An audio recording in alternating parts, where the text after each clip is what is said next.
I'm working with these kids, and I'm not, you could say maybe I'm just a bad counselor, but that doesn't really make sense either because they have teams, the families have teams of people, psychiatrists, psychologists, school helpers, on and on and on. And I was like, well, no one's really getting better. Shouldn't we have a better system in place? I mean, maybe there's a few more moments of respite and ease than there was, but as far as taking home tangible kind of lessons where people can sustain their own growth, it wasn't really that model. It was more of a model of, okay, I'm going to write your service goal plans for you, little Joe. And of course, they didn't come from Joe. Joe didn't care about the goals of the service plan. It wasn't authentic. It wasn't helping him. You are listening to What We Should Have Learned in School. And when I started working in a different form, just with mental health education, outside of that realm, my first guinea pig client, and I thought then it was like many years ago, and I had that kind of failure thinking that you're talking about, like, this isn't happening fast enough. I only have one client, blah, blah, blah, blah, blah, this internal dialogue about, again, that's very much a cultural conditioning, bigger, faster, better, more, more, more, more. Yeah. And we worked, and my own understanding grew with him, and we worked together for over a year. And he passed away suddenly last year, actually.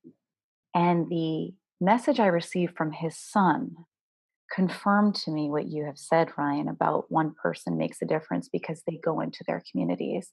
And the son said to me, I can't thank you enough. I was able to spend real quality time with my father the last few years of his life.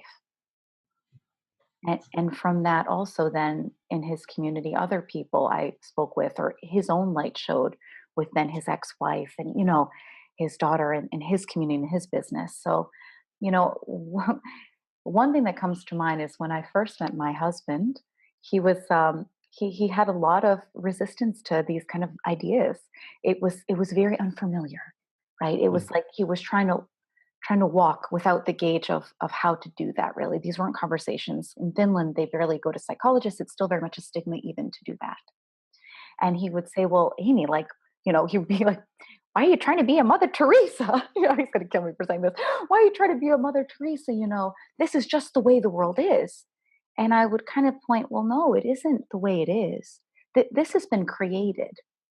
Mhm. This has been created. We as cultures, as societies have created the way that we're living, the way that we're valuing certain things over other things, the way that we value certain people over other people. That's not some objective, scientific, or God-given mandate. I hesitate to say God because that means a lot of different things to different people. But I guess my point in just saying that there's human fingerprints all over this. Basically, this is this isn't something to blame, and I don't think we should blame ourselves either. That's not what I'm saying either. It's pointing in the direction that you're saying too, Ryan, of better understanding, having these conversations. What else would you see as kind of the direction for listeners to look in if they kind of have liked what we've said so far, but they still don't see how it could relate to their day-to-day life? What are some things that you could share with those folks? It's a really good question. Let me circle back to that.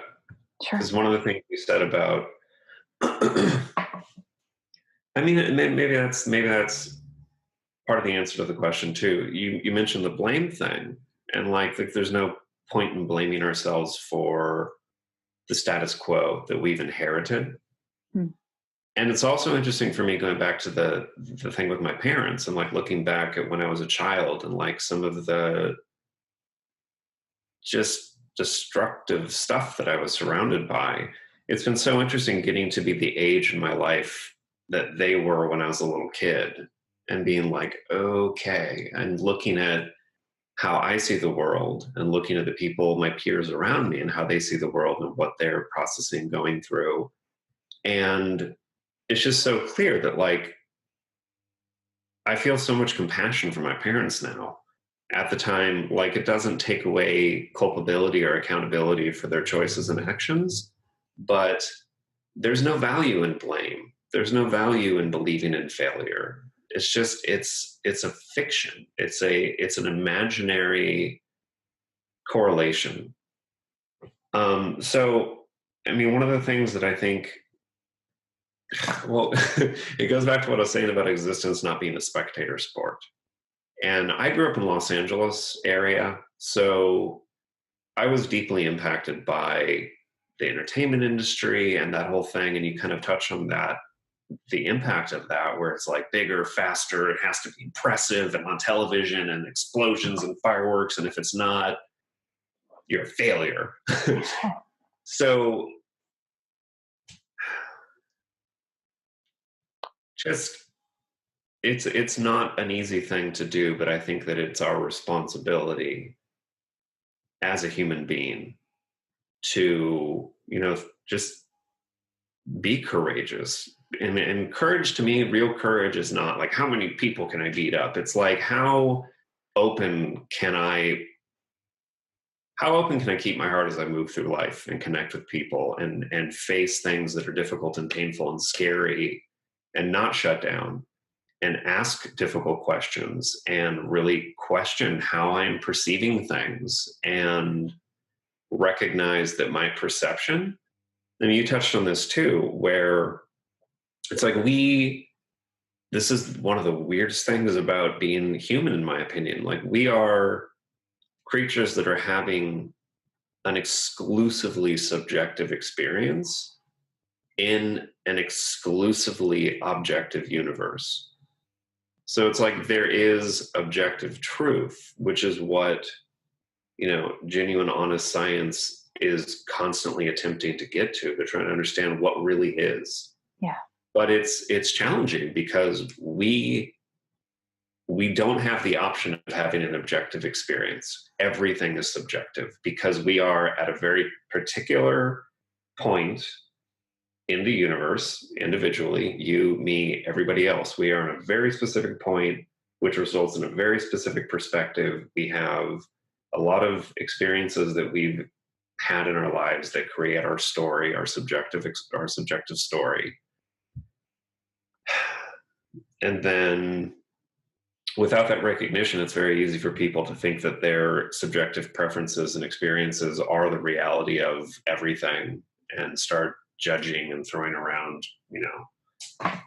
harsh condemnations and all sorts of ugly stuff. So that's a very big prescription. But I mean, what I could whittle that down more simply, I mean, I think that, okay, back to the curiosity thing with children. If people just maintained curiosity and kept connection with the idea that it's not their job to know all the answers, it's not their job to control life, it's not their job to dictate the direction of the world, it's their job, in my opinion, to make choices consciously and to stay curious. I wish so much that people, I mean, it's amazing to me in business. So I work in digital design, website software. I work in marketing. So stuff where it's a lot of consultation to other businesses and companies and people trying to figure out, what are your challenges? What are the problems you're running into? Who are you speaking to? And then just analyzing the whole thing and being prescriptive about, like, okay, here's the advisement on what to do to solve this problem. And I noticed a lot in meetings with other consultants or clients and stuff, how common it is in the business environment for people to be so fearful of just saying, I don't know. And how common it is for them to, instead of being open to learning and just being vulnerable and saying, I don't know the answer to that, but I'll figure it out, or I don't know the answer to that, can you share that information with me? It becomes this thing where they believe that they need to, mandate what has to happen. And sitting from my perspective, a lot of times I know my wheelhouse that I operate in, and I hear them making prescriptions. And from my perspective, I'm like, there are so many faults in that direction that are going to cause a lot of problems. And it's not just in business. I see it a lot all over the place. People not being curious, people not being willing to say, I don't know the answer to that, but I'm willing to figure it out. And because that nugget of curiosity and openness is missing, there's a lot of not failure, not fault. There's a lot of poor choices that are made Mm. that result in results that potentially nobody wants to experience.